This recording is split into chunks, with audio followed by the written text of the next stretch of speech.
Hello and welcome to Dream Chasers Interviews with the Future. I'm your host, Adam Carswell, today joined by Mark Shuler, president of SGRE Investments and Shuler Architecture. Really looking forward to today's interview for multiple reasons. One being I've gotten to know Mark pretty well. It's crazy to think it's only been a year, Mark, but it feels like over the past few years as a solid member, to say the least, of our mastermind, Raise Masters, and also just a solid individual in general. We've gone back and forth quite a bit. So finally got him here today on the platform. And Mark, it is, again, an honor to have you here. So I'm going to go ahead and pass it over to you. If you could just say hello and tell the audience what you're looking forward to chatting about today.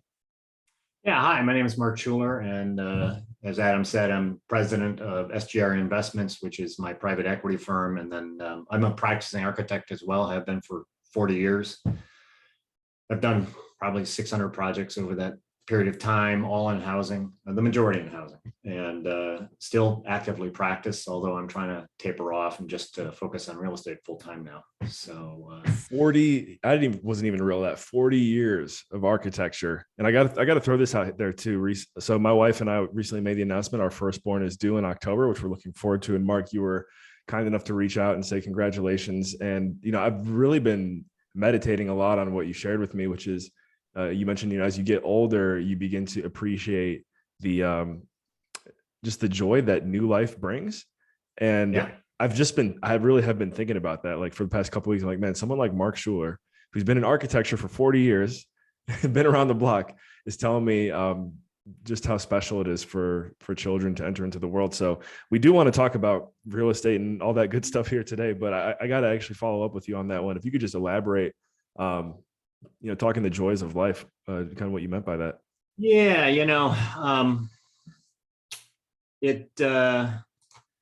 for me, what I do for a living takes a lot out of you, to say the least. And it is very intense. It is a lot of problem solving on the fly. It is a lot of just dealing with the regulatory environment and, lenders and contractors and things that go wrong. And, and it's just really easy to sort of look at life, your whole life through that lens. And believe me, I do it a lot. And then at the same time, I've got 5 grandkids now, and it is why I do what I do is because of my family and my grandkids. And so I, get to my age, I'm not like some wise old sage, but I'm 62. I'm on, looking at less life ahead of me than I've got behind me. And so you've got to, at some point, slow down and smell the roses. And, kids have a really calming effect on me anyways. I've known other people where it was the exact opposite, but, it just sort of brings joy to your life to, have this bundle of energy that you're responsible for, and at the same time, it is stressful being a new parent. I'm sure you're going to learn that very quickly. But at the same time, there's just a lot of fun and, it's a great time. Like my stepson, who I mentored for 14 years now, was an at-risk youth who I had to send to a military high school to get him through high school. Has a new daughter, and all he wants to do is be a stay-at-home dad. He's a totally changed guy. And it's just a wonderful thing to see him mature and grow and overcome his own personal problems to being a stand-up guy, like he listened to me somehow all these years. And so anyways, I don't know how long I don't want to wax philosophically about this, but it really does give you a different perspective on your life. It really does.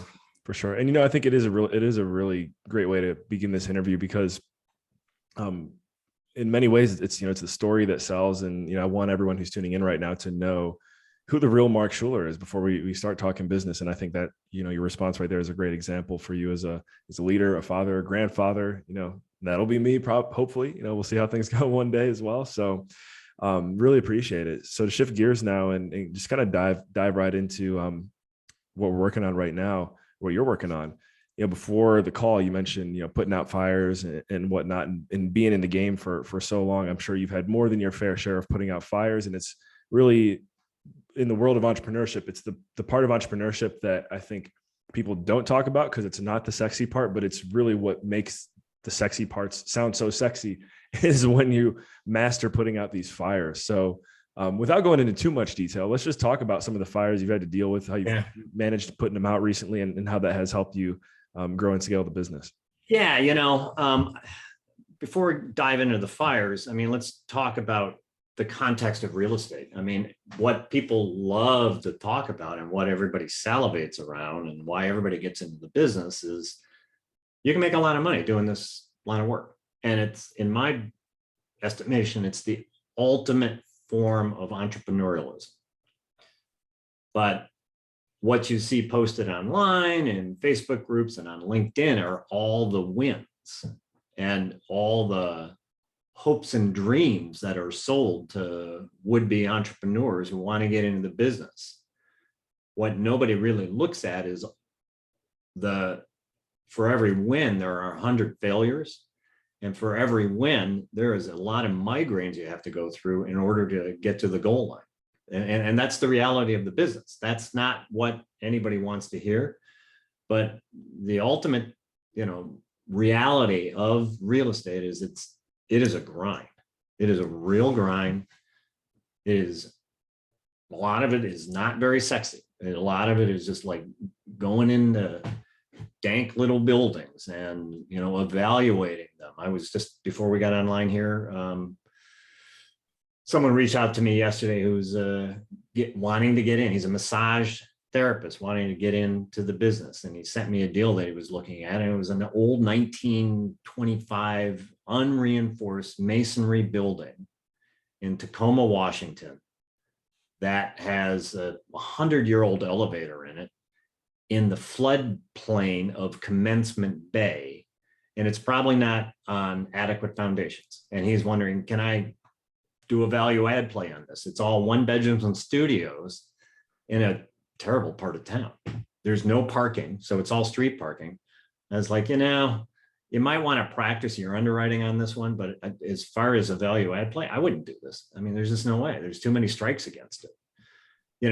We literally, my partners and I probably evaluate 150 to 200 deals for every one we strike on. The vast majority of them have.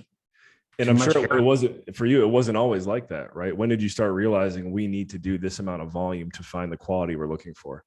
Oh, it dramatically changed probably a couple of years ago. It just depends on the market you're in, really. In Seattle, I left Seattle. I don't do deals in Seattle anymore because it's just insanely priced. Oh, by the way, that deal I was talking to you about down in Tacoma, $355,000 a door. Wow. 28 doors, $10 million was the asking price. And I was just like, this is insane. That's A class in downtown Seattle. We should note that you are a 12th man and that you do live in Seattle. Well, I've never been to a ball game. I watch them. I like the Hawks. I think they're going to have a miserable season this year, but we need to draft a new quarterback. We lost probably. Yeah. And for those who missed the reference, the Seattle Seahawks, their fan base is known as the 12th man. So, yeah. But anyway, so we had this guy, maybe heard him, Russell Wilson, we traded. So, and we're going with the C tier quarterbacks now. So, anyways, talking about quarterbacking deals. So I quarterback a lot of deals. I do like that segue. There we go. Love it. And you realize that there's certain markets that just fit what you're looking for. Yeah. And then you also reach a point where you realize we need to underwrite 200 deals before we find the one that we want. Yeah. There had to be a point where you were like, we got to do this. Yeah. So we're really long in this business cycle. That's, from, 30,000 feet. I mean, this recession really is the first recession since 2008 and 9. That is a long business cycle. Everything in the country has been picked over. I haven't seen anything above a 5 cap anywhere in the country in years. And so, I'm buying deals in Mississippi at a sub 5 cap, in a little town of 20,000 people, and I've been down the back roads of Georgia at the dead end on a river, looking at deals that were obvious, meth houses. and they wanted a sub 5 cap for the deal. I just remembered, you know what? We might have to find 5 minutes to fit this in the interview because you had some crazy like shooting story in Houston that I just remembered. Am I right? Was that you? Oh yeah, that Talk about putting out fires. I'll put that one. That deal. In a nutshell, I just toured that deal 4 days ago. Wow. Okay. And we bought it. We own the whole block next to NRG Stadium in Houston. 800 units right there. And it was 3 deals. We bought a portfolio. One of the deals was the center of gang activity for that part of town. We had 125 active gang members in this deal. And then the pandemic hit and none of them would pay their rents and we couldn't evict them. And so we ended up getting, all of that mess cleaned up. We got them all out. We're turning a corner on that now, and we're in for a refi on the deal. So that's the reality of not doing your homework thoroughly enough. And even we missed the boat on that one. So, but it was a very profitable deal. And, you buy a big portfolio deal like that. And yeah, I mean, you just have to grind through it. Right. I was going to say, what was the how did you figure out to still turn the lemon into lemonade in that situation? Candidly, I hired off-duty policemen, 6'4" and taller, and they were packing. And 3 of them patrolled the property 24/7. We had to put a security gate at the entry to the parking lot. Nobody got in to the property unless they were allowed to be there. And so, people trying to drive in and buy their fix for the day, and we stopped that cold. And my staff were getting threatened, so we had to like post an armed guard at the leasing office all day long to protect my staff. Wow. So these are I think the things that maybe you can't Google when you're looking to stay above water. So, but what you have to do is think quickly on your feet. And, so it's like, okay, and the security, we weren't counting on that. That was $50,000 a month that, it's like, where do we find this money? Right. And we are now into our 22nd month of that cost that we did not account for in our underwriting. So, the dividends on that deal have not been where we wanted them to be. So we got to get a good refi to true up with our investors and move forward with the deal. And then how do you manage a situation like that? Or if you want to even, refer to another story, as far as communicating with investors of what's going on, that's really big. How do you navigate that piece? A lot of different ways. So we use Juniper Square. If your investors don't know what that is an investor portal, kind of client management portal. And so our investors can sign in on their own portal page. And we place a lot of communication right there. So we do the quarterly reports, tax documents, annual tax documents, K1s, anything else that we have to communicate to the investors goes through the portal. So we systematize communication. What we don't need is 1,000 investors calling us at all hours of the day saying, hey, where are my dividends for the quarter or something like that. So we try to really discipline our investors to sign into the portal regularly because there's a lot of good features to it. In the case of this deal, I mean, things got so dire during the pandemic. I had to sit down and it took me 4 days to compose a letter to our investor base, just explaining what was going on because we were not paying dividends. We did not have the money to pay dividends. It's the first time I've been in that situation. And, you just have to be transparent and authentic with your investors when, pardon my French, but shit happens. And, you have to be able to communicate with your investors in a very frank way. Sometimes you have to have a tough conversation. 100-year event that, was then tied my hands. The CDC tied my hands. And, and they were giving out money left and right. And it became more profitable for people to sit at home claiming they're victims of the pandemic than it was to go to work. I still have, people in my deals to this day don't want to go to work. They're still getting pandemic money. It's more profitable to sit at home. Wow.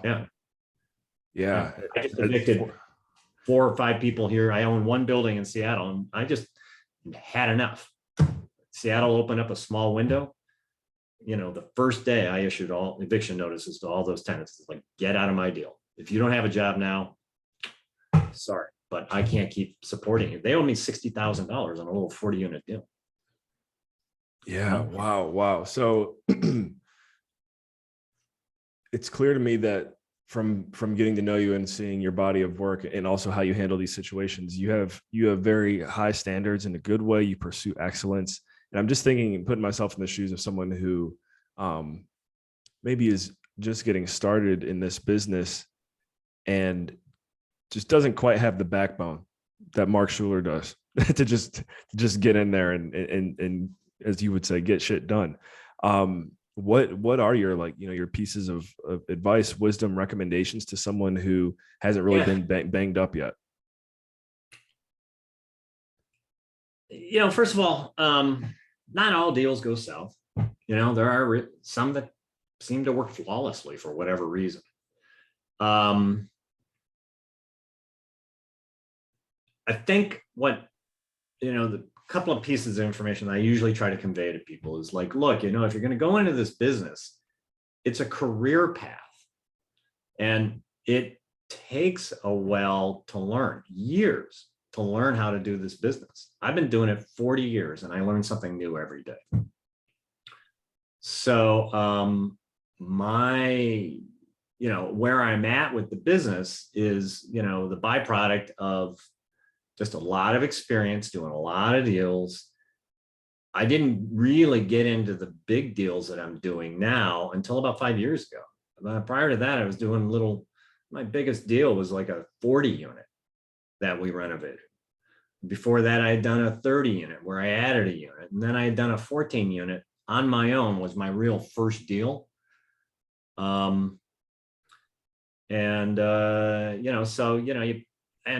Look, you would think as an architect, I've got this all figured out going into the business. That's not true. I had to start over because looking at a building from the viewpoint of an architect, I'm thinking design, engineering, project entitlement, construction, logistics, construction schedule. It's a very different way of thinking about a building than it is from trying to be a deal maker and a sponsor where you're looking at it from, purely just a cash flow perspective and, client, tenant management and putting the correct personnel on the property and how you line up all the sort of management stuff. There's very different worlds. There's an overlap in my business skills, but in terms of the skill sets required to do this business, just from a pure investment point of view, it's a different set of skills than what I normally use in my day-to-day existence. They overlap. It's, don't get me wrong. It's been very helpful to be an architect and then move into this business. I mean, I have a fluidity with buildings that most people don't. I also have a lot of commercial real estate experience in my family. I have 5 family members who are commercial brokers. So I sort of was a 5-tool player, to use a baseball analogy, coming into the business, but I had to learn just like anybody else, total bootstrap, pull myself up and get to work. So it helps to have some tenacity in this business because all it is solving problems. That's all it is.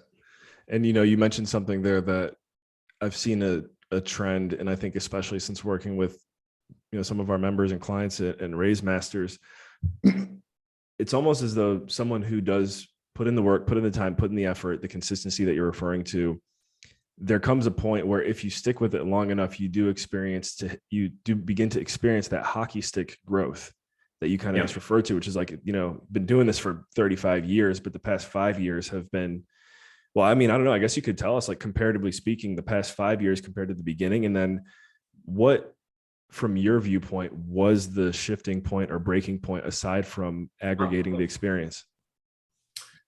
So, I've been doing the real estate game for about 10 years now, and the first 5 was just a grind.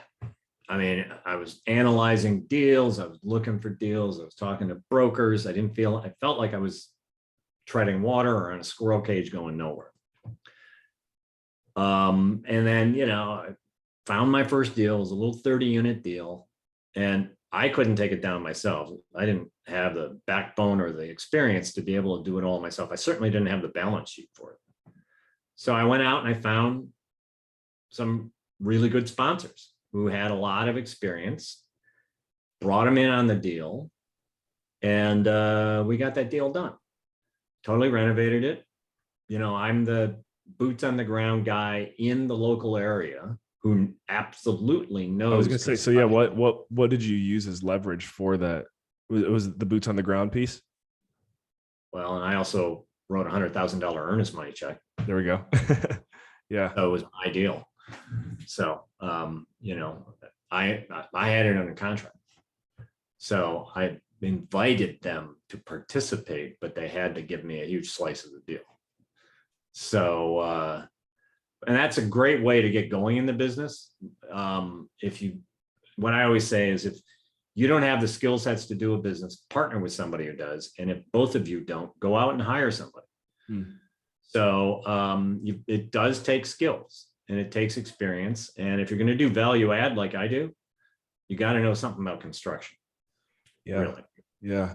And talking about the the stories that people hear that bring them into this business, I know multiple people now that have heard your story recently about 16 million raised in one day, and quite the milestone. Huh?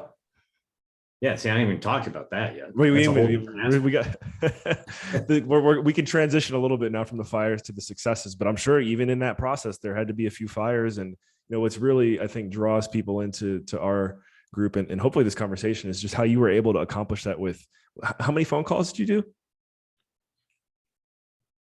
I don't even remember, Adam, to tell you the truth. It just happened so fast. But it wasn't a lot, right? It wasn't what people would think. Well, that's with my partnership in Texas. I mean, and at this point we're really well branded, and we manage now a $500 million portfolio. Wow. So a lot of people know about us. We have a very deep investor database. And so when we do a blast, a lot of people jump on board right away, and they're starting to learn we are not fooling around when we tell you it's going to fill quickly. If you wait a week, we'll catch you on the next one because you're not getting in this one. So a lot, and this was also, right after the pandemic had started or something, but there was also just a collective, people wanting to do something. So we had that going for us. It was a really profitable deal. It was a really good, we just sold that deal. We made a 35 IRR on that deal in 18 months. Yeah. Wow. Yeah. Yeah. I mean, on that note too, then let's talk about, SGRE Investments, what you are working on right now. I know SGR Investments, that's with an S, ladies and gentlemen, SGREinvestments.com. You can check out Mark's website here as we're making our way through the interview. But what are you guys looking at right now? Is there anything that our viewers or listeners should pay attention to coming from you? Yeah, we just closed our biggest deal. It's 544 units in Houston, almost $80 million. It was a $26 million equity raise. Half of it was 1031 money. We sold 3 deals and rolled everybody over. So from a leverage point of view, we were able to leverage up from maybe 300 doors or 340 doors into 544. So, all of my investors who kind of rolled over, that, got more doors, less risk, total upside on the deal. I mean, they love us, we're rock stars. We're just starting the onboarding process. We're about a week and a half into the onboarding process of that. So we're getting the personnel assigned to the property. starting the takeover process. It usually takes a month, especially a property this size. And then, we have a $10 million construction schedule on this one over the next 2 years. Big overhaul of this asset. So one of the buildings is down, fire. So we got to go in and rebuild it basically. Yeah, a lot of work. I think so. It reminds me of something. I think we touched on it, but I would like to dive deeper to see if you do believe that what the key would be here. Even talking about the two deals that we just referred to. Again, it's been like this exponential hockey stick type of growth that you've seen happen in your business recently. How does somebody tap into that type of growth? Is it making sure the infrastructure is there in the first place? Like, Yeah. What do you think it is? In our case, we just figured out what worked and what didn't. All private equity firms, I think, go through this growth. And, we just kept building, and we're growing exponentially now. We have about 110 people on the payroll at this point. Wow. Nice. Yeah. About 60% in the management side and 40% on the construction side. Have a C-level staff of about 12 or 15 people, and just all the bookkeeping and accounting, and have relationships with service professionals, so accounting firms, legal firms, debt guys. You just keep building. And so you gain some expertise with one deal, and then you move on, and you just get more confident in your underwriting skills. So you look at bigger and bigger deals because there's just more profit potential on larger deals. You're also competing with, in the multifamily game, you get a lot of people looking at the 4 to 10 units that are rolling out of like single family flips and, Right. trying to get into multifamily and get their first deal under their belt. And then, you might have a few deals under your belt, and then there are a lot of people looking at 50 to 100 units. And then, when you really kind of get to a point, you're looking at a minimum 250 doors. So for us, the minimum 250, 300 doors at this point. And, I don't want to turn my nose up at any deal, but that's what you end up doing is you got to have a certain size deal to support the labor you put on the project. Sure. That's just the way it is. You got to pay salaries, right? So, a deal that size is going to take, a couple of leasing agents and a couple of, maintenance techs. You got, $60,000, $70,000 in salaries on that one property to pay every year. You're not going to do that with a 10 unit. Right. So it makes me think, when you really take a step back, one big piece of the growth is new blood, new energy, new people coming into the team. Kind of like we referenced at the beginning of the call, the birth of a new child bringing energy to the family. And so it sounds like you guys are definitely hiring, and then also looking for potential partners on the GP and even the LP side of things. So I guess we'll go in that order: hiring, GP, LP. What would be your message to anyone who's listening right now who might want to pursue a career with you, and then anyone who wants to do deals with you or invest with you? I know that's a lot, but I think the first thing I would do is I'm really fussy about who I do business with. Vet everybody. You vet everybody, and hopefully you hire and partner with more people that you keep on staff or you do repeat deals with than you don't. And so you grow. You got more wins and losses, right? And so look, this is a relationship business, and there's a lot of male energy in this work, if you will. And so, I think in a previous conversation, I explained that I really try to keep my ego in check and just firmly tucked in my back pocket, because I basically an engineer and architect, I'm problem solver. And so I try to analyze problems and try to figure out the most efficient way to, solve them. Now, when you deal with people, that isn't necessarily the skill set you want to bring to the table. So you've got to, like, I've had to develop other skills in sizing up someone sitting across the conference room table from me. So you just, think about it. It's just like, I see, I'm in multiple groups and people just putting out like a blanket statement. It's like, I'm looking for a partner, want to partner with me. It's like, no, don't do that, really, because who do you think you're going to attract? The lowest common denominator, Mm-hmm. And that's just not the way to do business. So, so that's my first piece of advice, is be very careful about who you do business with. You don't have to be like, hypercritical or anything like that, but, certain basics, like, do their skill sets complement yours? Do they have skills where you don't? Do you guys look at the world the same way, or do your worldviews complement one another? Do I look at it from one way? Do you look at it from another way? And when we mix that energy together, are the sum of the parts more than the individual parts? That's basic common sense stuff. But people leapfrog into this business too damn quickly without really thinking about it, mainly because they don't have any experience. So, my second piece of advice is like, take your time.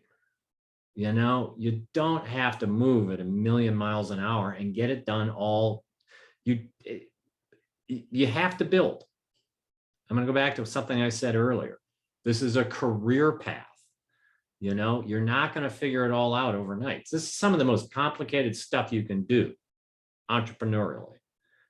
It's what Warren Buffett calls a wide moat business, is the intellectual capital that you accumulate over time is really what separates people who do it and people who don't. So take your time, accumulate that knowledge, always be a student of the game. It's like, don't be a cowboy thinking you know it, because you don't. And I can see through that in an instant.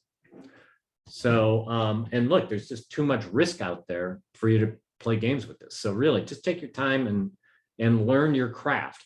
I will also say, this is not a business for everyone. You got to like getting down in the muck. And I mean, literally, sometimes I'm swapping out a toilet. You got to like doing this. One, and two, you got to be focused on the end game and understand that this toilet is going to allow me to rent this unit, which is going to allow me to meet my rent roll for the month.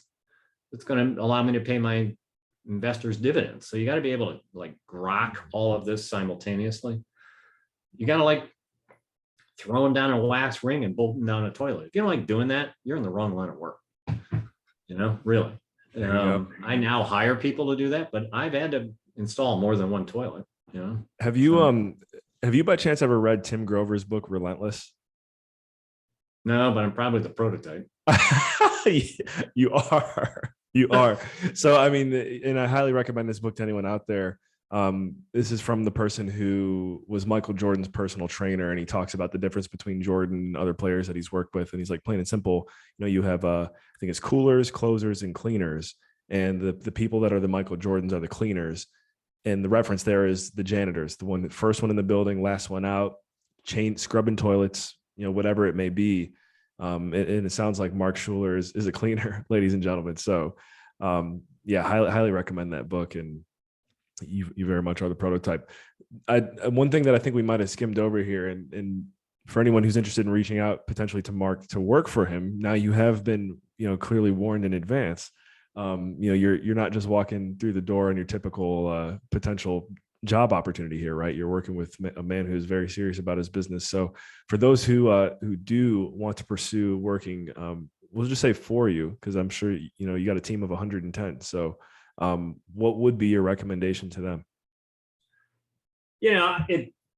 First of all, I don't know what the current staffing needs are. So just just like tell you, I have no idea. My partners who are on the operations side deal with that. Feel free to email me your resume. I can forward it. You got to live in Houston. There we go. That's the thing. And, we're always looking. Again, you mentioned being direct. Hey, we're just looking to hire, right? Like there's some criteria there. You gotta live where the work is. You can't, and look, we're always looking for, primarily, I would think at this time, we have unique needs, specific needs, these are high dollar hires, but, I know we're always looking for on-site staff, always, like this new deal, we'll probably have 12 on-site staff there, and, it's a lot of leasing agents and a lot of maintenance techs. So,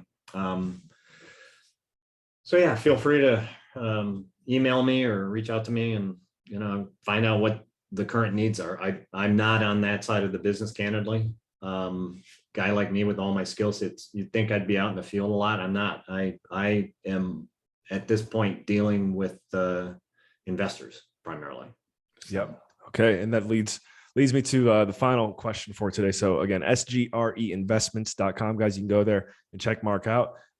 For those looking to invest with you, Mark, talk to us again briefly about what you've got going on right now and how they can go and create an account. Yeah.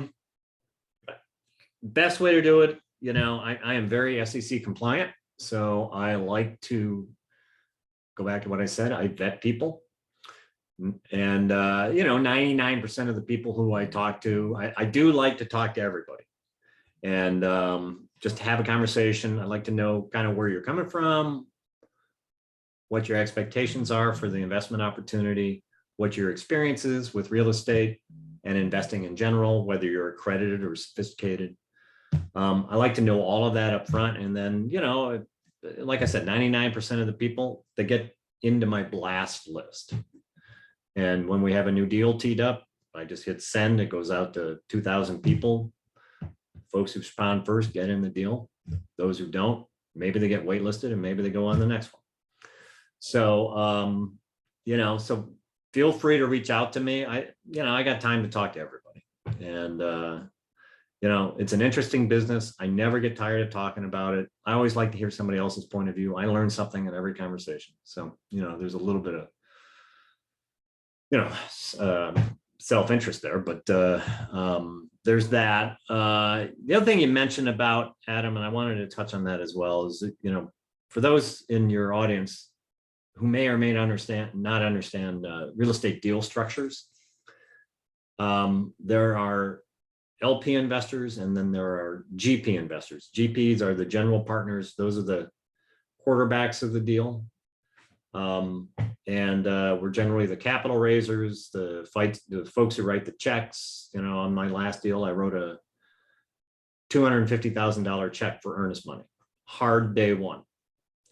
And, so we're the general partners in the deal. We have managerial rights. And then the majority of people in our deal are LPs or limited partners who are investing in the deal for a rate of return. And our deals are generally, we structure them all the same. We generally pay 8% cash on cash, a 20 IRR. That was before this inflationary environment. But, most people are looking, they don't want to be the quarterback. They don't want to get their hands dirty. They don't want the migraines. They don't want, dealing with fires. Like I've had 3 fires in deals in the last 18 months. Do you want to deal with that and fight with insurance companies? Or do you want me to do it and just pay me to do it? So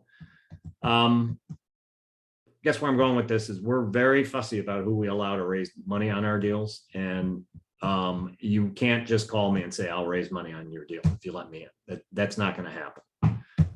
I have fired 3 GPs in the last 15 months alone for not doing their job and had to claw back fees that we paid them and they didn't do anything, So, yeah, I've gotten a lot smarter about that, but, we're happy to entertain anybody who wants to become an LP in the deals. We're fairly, open to just about anybody. So feel free to reach out. And we will have another deal here shortly. It's we just closed one, even in this crazy environment that we're in. We didn't even touch on that, but it's hard finding deals right now. It's even harder getting financing for them. But we're going to probably get something underway here in a couple of weeks. So wow, awesome. Awesome. Good to hear. All right. Well, again, yeah, ladies and gentlemen, SGREinvestments.com to follow up with Mark. Get in touch with him there. That is the best way. The one call to action, SGREinvestments.com. Go ahead and check him out. And Mark, before we get out of here, we got to do it. Typical interview question, I'd say here, but I am looking forward to hearing your answer. What is your one parting piece of wisdom, your recommendation to our viewers, our listeners, our audience here today moving forward? Well, would that piece of wisdom be about real estate or life in general? Ooh, very good question. Very good response question. We've talked a lot about real estate. We began the interview with life, so let's circle it back. We'll circle it back to life to close it out here.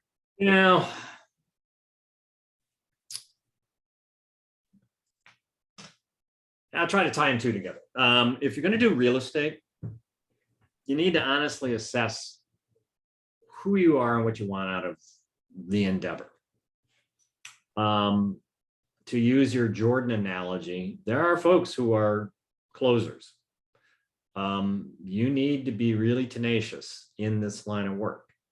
And, I have one partner, she was calling me when we were online here, and, I have to walk her in off the ledge every single week. Her blood pressure is just, through the roof. And the advice is always the same. Take a deep breath and let's work the problem. We will get there. I'm not concerned. I mean, it's not ideal. I mean, I know we have a project timeline and we're well off that timeline now, but it's okay. We'll get it on the next one. We just learn from these endeavors and move forward. Stay focused on your growth. Okay. Both in life and in this business. It can humble you, this business. It really can. And hopefully at the end of your career, you've got more wins than losses, as in life. And I'm not trying to say that just to say anything. That is how I'm hardwired, and so you just have to enjoy the ride. And I don't know any entrepreneur out there. And I'll also say, you can't do it just for the money. That's the stupidest reason to get in this line of work. You can make money with a lot less brain damage doing a lot of other endeavors. Okay. That is the honest to God truth. You get into this work because you enjoy it and you really enjoy. I love putting out, condo quality product for my tenants to live in, because I have a social mission in what I do, which is I believe everybody has a right to a dignified place for their head to hit the pillow at night. I firmly believe that. My essay at architecture school 45 years ago was on that topic. Wow. And I feel like I'm finally doing what I've always wanted to do. So for me, the money is nice, but the passion I bring to it is motivated by something else. Powerful. And so if you don't have that passion, it's being in this business without the passion is not sustainable. Wow. My best advice. Yeah, powerful stuff there. And it reminds me of just when I'm talking to, potential clients and again, members of our mastermind coming in, the people who fizzle out the fastest are the ones who are just like, hey, I want to do this for the money. Plain and simple. The ones who know their why, their purpose, where they're making an impact, ripple effect, family and beyond. Those are the people who we see over and over again produce results and have success. And you are a shining example of that. So thank you for being true to who you are, Mark. No, thanks. Yeah, absolutely. I appreciate it. I just emphasize that is like, don't do this just for the money. Go get a job. You're not a cleaner. That's right. Love it. Yeah, guys, make sure you check that book out too, Relentless by Tim Grover. But again, this has been our time here today on Dream Chasers with Mark Shuler, president of SGRE Investments and Shuler Architecture. Go ahead and follow up with him and check him out at SGRE Investments. That's investments with an S, SGREinvestments.com. Thank you, ladies and gentlemen, for tuning in. And remember, in all you think, say, and do, take it to the next level.